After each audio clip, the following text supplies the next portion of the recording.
మాజీ మంత్రి కేటీఆర్ మాట్లాడుతున్నారు, ఆ లైవ్ చూద్దాం. అంటే ఎట్లా జరగాలి రాజ్యాంగం, దానిలో ఏ రకంగా రాజ్యాంగం మనం దీన్ని అర్థం చేసుకోవాలని చెప్పి చర్చ జరుగుతుంది.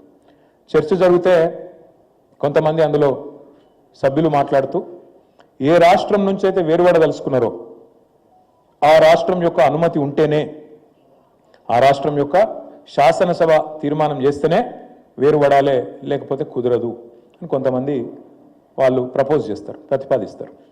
దాని మీద చర్చ చాలా జరుగుతుంది, 2 రోజులు 3 రోజులు చర్చ జరుగుతుంది. ఆఖరికి చైర్మన్గా డాక్టర్ బాబాసాహెబ్ అంబేద్కర్ గారు ఒక మాట చెప్తారు. 2 అన్నదమ్ముళ్ళు ఉంటే చిన్నవాడు నాకు అన్యాయం జరుగుతుంది నేను ఏరుపడతా అంటే పెద్దవాడు అనుమతి కావాలంటే కుదరది. మందబలంతో మరి నాకు సంఖ్య ఉంది కదా, నేను పెద్దవాడిని కదా, నాకు శక్తి ఉంది కదా, కాబట్టి నేను చిన్నవాడిని శాశ్వతంగా తొక్కి పెడతా అంటే ఆ చిన్నవాడికి ఎన్నటికి కూడా న్యాయం జరగది.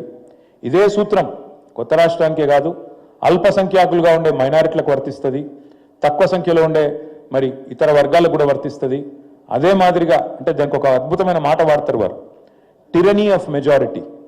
టిరనీ ఆఫ్ మెజారిటీ అంటే మందబలంతో అవతలడు గొంతు నొక్కేడు, అది ఉండకూడదు, ప్రజాస్వామ్యంలో అది కరెక్ట్ కాదు అని మాట్లాడి పొట్లాడి అందరిని ఒప్పించి మెప్పించి ఆర్టికల్ 3లో కొత్త రాష్ట్రాల ఏర్పాటుకు మరి ఆ ఉన్న రాష్ట్రం యొక్క అనుమతి అవసరం లేదు అని పెట్టి ఇవాళ మనం తెలంగాణలో మాట్లాడుతున్నామంటే దానికి కారకుడు ఒకే ఒక్కరు, పెద్దలు డాక్టర్ బాబాసాహెబ్ అంబేద్కర్. అంటే ఆయన ముందు చూపు గురించి చెప్పడానికి, అంటే ఆయన దశాబ్దాల తర్వాత వచ్చే పరిణామాలను కూడా ఊహించి ఎట్లా అర్థం చేసుకోవాలి భారత సమాజాన్ని ఆలోచించి తర్కంతోని లాజికల్గా ఆయన తీసుకున్న ఆనాటి ఒక నిర్ణయం మనకు అల్టిమేట్గా రాష్ట్రం ఏర్పడడానికి దోహదపడ్డది. కానీ ఇవాళ 78 సంవత్సరాలు స్వాతంత్రం వచ్చిన తర్వాత, రాజ్యాంగం అమల్లోకి వచ్చిన తర్వాత దాదాపుగా మరి 73 సంవత్సరాలు. ఒకసారి మనం ఆలోచించాల్సిన అవసరం ఉంది. అంటే బాబాసాహెబ్ యొక్క ముందు చూపు, ఆయన ఆలోచన ఎంత గొప్పదంటే, ఆయన నిజంగా చెప్పాలంటే కొంతమంది కేవలం ఆయన కొన్ని వర్గాలకు నాయకుడు, అందులో ముఖ్యంగా ఆయన దళిత జాతిలో పుట్టిండు కాబట్టి, దళిత బిడ్డ కాబట్టి ఆయన దళిత జాతికి మాత్రమే నాయకుడు అన్నట్టుగా కొంతమంది ఆయనని తక్కువ చేసే ప్రయత్నం చేస్తారు. కానీ వాస్తవం ఒక మహాత్మా గాంధీ, ఒక జవహర్లాల్ నెహ్రూ, వారితో పాటు కొట్లాడిన ఇంకా వేలాది లక్షలాది మంది స్వాతంత్ర సమరోద్యమంలో ఎంత కీలక పాత్రనైతే పోషించిండ్రో, స్వాతంత్రానంతరం ఇవాళ ఆధునిక భారతానికి నిజంగా చెప్పాలంటే ఒక అద్భుతమైన పునాదేసిన వారందరి సమకాలికుడు, వారందరితో పాటు ధీటైన నాయకుడు డాక్టర్ బాబాసాహెబ్ అంబేద్కర్ అనడంలో ఎవరికి రెండో ఆలోచన అవసరం లేదు. వాస్తవం అది. అంత గొప్ప రాజ్యాంగాన్ని రాసింది వారు. అంత గొప్ప రాజ్యాంగం అని ఎందుకు అంటున్నా అంటే, ఒక్కసారి మీరు ఆలోచించండి. దేశానికి స్వాతంత్రం వచ్చినాడు ఇవాళ చాలామంది తెలిసి తెలియక ఏదో మాట్లాడతారు, ఎప్పుడు దేశం ఇట్లే ఉండే అన్నట్టు మాట్లాడతారు.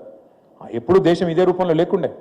ఆనాడు 565 ప్రిన్స్లీ స్టేట్స్ ఇండియాలో, భారతదేశంలో చిన్న చిన్న టుకుడాలు.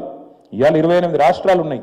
అయాల 565 చిన్న చిన్న రాజులు, సామంత రాజులు, జమీందారులు, వాళ్ళకి ఇంకోడు 565 ప్రిన్స్లీ స్టేట్స్ అందరు వాటి.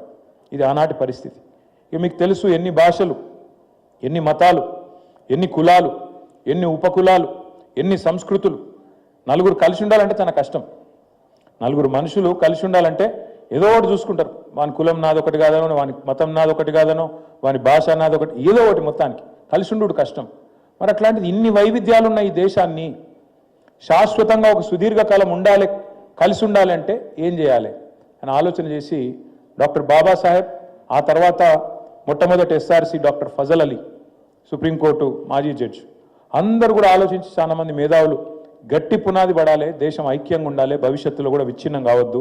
ప్రపంచంలో ఎన్నో దేశాలు విచ్ఛిన్నం అవుతున్నాయి, కానీ మన దేశం అట్లా కావద్దు, శాశ్వతంగా ఈ దేశం అజరామరంగా ఉండాలని చెప్పి ఆలోచన చేసి ఆనాడు భాష అనే ప్రాతిపదికన మొదటి ఎస్ఆర్సి పేరిట వారు మరి రాష్ట్రాలు ఏర్పాటు చేయాలని ఒక ఆలోచన తీసుకొని వస్తారు. అప్పుడు కూడా డాక్టర్ బాబాసాహెబ్ ఒక మాట చెప్పిండు. ఆనాడే ఆయన ఎంత గొప్పవాడంటే, భాషా ప్రాతిపదిక రాష్ట్రాలు అనే మాట వచ్చినప్పుడు ఆయన ఒక గొప్ప మాట చెప్పిండు. అది కూడా మనం గుర్తు చేసుకోవాలి ఈరోజు. ఒక రాష్ట్రంలో ఒక భాష ఉండాలనేది మంచి ఆలోచననే, ఎందుకంటే అట్లా కొంత సారూప్యత ఉంటుంది, ఒకరితో ఒకరు అదే భాషలో మాట్లాడుకునే కథ ఉంటుంది.